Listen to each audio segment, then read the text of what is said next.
साफ सुथरा बात बताओ, एक सेकंड, साफ सुथरा बात बताओ कि तू पति के साथ रहबू कि देवर के साथ रहबू? हम देवर साथ रहें।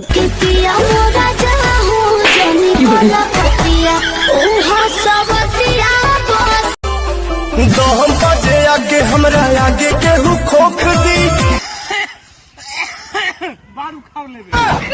धीरे धीरे चढ़ता जवानी तो भैंसा से देखवा ले। बढ़ता हमार परेशानी। अरे भैंसा सब शांत कर दू तोहर जवानी।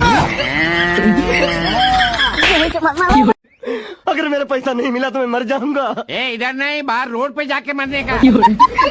कम से कम फिर भी मैं बोल रहा हूं कि 25 साल तक शादी हो जानी चाहिए।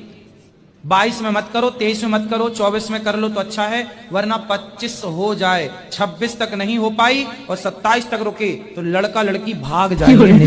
जो पूरा बदन को महका दे उसे इत्र कहते हैं, और जो पूरा इज्जत की धज्जियां उड़ा दे उसे मित्र कहते हैं। जानता है मैं कौन हूँ? हेलो, 12 एक तबड़ा दिमाग हो नाम क्या आगे जी लगाओ। साला लेटरिन में हगले तो पानी मार ले। रे हमरा बर्थडे में कौन गाना बजते पता हो? कौन? रे सुना दी था।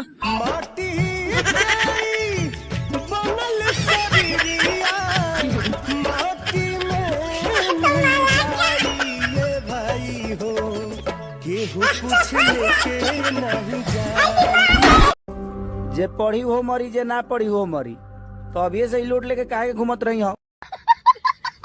दिल है दिल, दिल दिल है ये मेरा,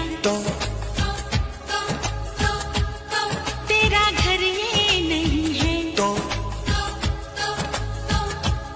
जगह खाली नहीं है। भगवान के ऐसन दुआ भई, मलिकार के ऐसन दुआ भई, कि ढोरी तोरा कुआ भइल गरी रे, कि ढोरी तोरा कुआ भइल। भगवान के दुआ ना हो, ई मनोजवा वाला के दुआ हो।